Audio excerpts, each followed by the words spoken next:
Good morning students. तो अभी हम एक एग्जांपल देख लेते हैं एरर पर। यहाँ एक एग्जांपल है जिसमें हमें प्रूफ करना है या ऑब्जर्वेशन टाइम पीरियड का ऑब्जर्वेशन दिया हुआ है, उसमें सिंपल पेंडुलम के ऑब्जर्वेशंस निकाले गए हैं।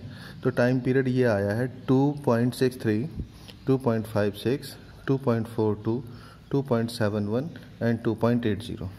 अब इसमें ये चीज़ें हमें निकालनी हैं: mean period, absolute error, mean absolute error, relative error, percentage error. तो पहले क्या करते हैं, ये जो ऑब्जर्वेशंस दिए गए हैं इनको ऐड करके 5 से डिवाइड करते हैं तो इनका एवरेज निकल जाता है। उसको मीन पीरियड कहेंगे। क्या कहेंगे?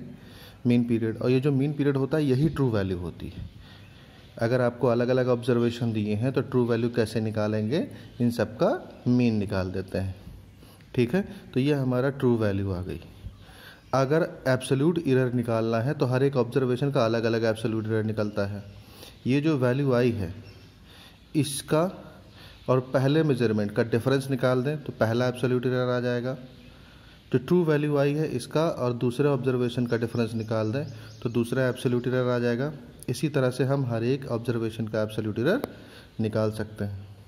सेकंड में अब हमने निकालना है मीन एब्सोल्यूट एरर। तो जितने एब्सोल्यूट एरर्स आपके पास आए हैं वो चाहे नेगेटिव में हो चाहे पॉजिटिव में हो, सबको पॉजिटिव मान लेंगे और सबको ऐड करके यहाँ 5 ऑब्जर्वेशन है तो 5 से डिवाइड कर देंगे, यानी मीन निकाल लेंगे सभी एब्सोल्यूट एरर्स का, तो वो आ जाएगा। यहाँ देखिएगा ये है, ये वैल्यूज हमने निकाल ली हैं, सबको ऐड करके 5 से डिवाइड कर दिया तो मीन एब्सोल्यूट एरर आ गया। अब अगर रिलेटिव एरर निकालना है तो रिलेटिव एरर क्या होता है, ये जो मीन एब्सोल्यूट एरर आया है इसको ऊपर लिखते हैं, ट्रू वैल्यू से इसको डिवाइड कर देते हैं, जो पीछे हमने निकाला था ट्रू वैल्यू से हमने डिवाइड कर दिया, ये आपका आ गया रिलेटिव एरर। अब अगर परसेंटेज निकालना है तो इसी में 100 से मल्टीप्लाई कर देते हैं, मीन्स ये जो वैल्यू आई थी इसमें 100 से मल्टीप्लाई कर देते हैं तो परसेंटेज एरर आ जाता है। अब आपको जो वैल्यू आई है टोटल फिजिकल क्वांटिटी में लिखनी है तो ट्रू वैल्यू तो आपकी फिक्स वैल्यू है ही, प्लस जो एरर आया है वो प्लस माइनस में जोड़ देते हैं। एरर यहाँ पे ये आया था हमारा absolute error, mean absolute error, तो ये प्लस माइनस में करके लिख दिया जाएगा, ये फिजिकल क्वांटिटी हो जाती है। एक टाइप का ये है, एक और है, जैसे ये है क्वेश्चन, इसमें हमें सारी चीज़ें दी गई हैं कि लेंथ दी गई है 10 सेंटीमीटर और उसका हमें लीस्ट काउंट दिया है। ऐसे टाइम पीरियड दिया है, टाइम पीरियड दिया है कि 100 ऑसिलेशन मेजर करता है 1 सेकेंड को, तो 1/100 कर देते हैं तो उसका टाइम वो निकल जाता है लीस्ट काउंट। अब हमें यहाँ जी का निकालना है, परसेंटेज एरर। तो पहले हम क्या करते हैं, इस फार्मूले को 2 पाई हम इधर लाएंगे, दोनों तरफ का स्क्वायर कर देते हैं तो L/G हो गया, तो G एक तरफ ले जाएंगे बाकी सब एक तरफ, तो ये बन गया। अब G का परसेंटेज एरर क्या होगा, डेल्टा G/G इंटू 100, फार्मूले में हमने पढ़ा है। कांस्टेंट टर्म से कोई मतलब नहीं रहेगा, ये हटा देंगे। L का परसेंटेज एरर क्या होगा, delta L/L into 100 plus T square में पावर जितनी होती है वो पावर आगे आ जाती है, और टी का आपका आ जाएगा डेल्टा T/T इंटू 100। ये हमने पीछे फिजिकल क्वांटिटीज़ में किया है, फिजिकल क्वांटिटी डिवाइड में है। अब वैल्यू सबकी पुट कर देते हैं। डेल्टा L की वैल्यू यहाँ से, L की वैल्यू ये आ गई, 2 है ही, डेल्टा T की वैल्यू ये है और T की वैल्यू यहाँ से मेज़र कर लेते हैं तो ये आंसर आ जाता है। ये इम्पॉर्टेंट है।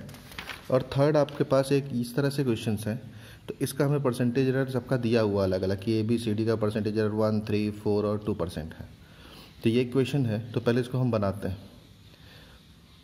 तो एब्सोल्यूट एरर कैसे, रिलेटिव एरर पहले निकालते हैं। तो ए का रिलेटिव एरर क्या होगा, ए पे पावर 3 है तो 3 आगे आ जाएगा, ए का हो जाएगा डेल्टा A/A, प्लस लगाएंगे, एरर्स हमेशा जुड़ती हैं। बी पर स्क्वायर है तो 2 आगे आ जाएगा, डेल्टा B/B हो जाएगा। सी पर अंडर रूट यानी पावर 1/2 है तो 1/2 आगे आएगा, डेल्टा C/C। डी पर कोई पावर नहीं है तो डेल्टा D/D है। सारे एरर्स हमने ऐड कर दिए। अगर परसेंटेज निकालना है, इसका निकालना था मैक्सिमम एरर, परसेंटेज एरर के लिए क्या करेंगे, 100 से मल्टीप्लाई कर देते हैं हर एक के परसेंटेज एरर में। तो अब ये इसका ए का परसेंटेज एरर आ गया, ये बी का परसेंटेज एरर आ गया, ये सी का परसेंटेज एरर आ गया, ये डी का परसेंटेज एरर आ गया, और चारों का परसेंटेज एरर हमें डायरेक्ट दिया है तो इसकी जगह पे हमने 1% रख दिया, डायरेक्ट वैल्यू दी थी। बी का परसेंटेज एरर 3% है तो यहाँ रख दिया, सी का 4% है वैल्यू रख दी, और डी का 2% है तो ये परसेंटेज एरर 2 में यहाँ रख दिया। कैलकुलेट कर लेते हैं, वैल्यू आ जाती है। Thank you.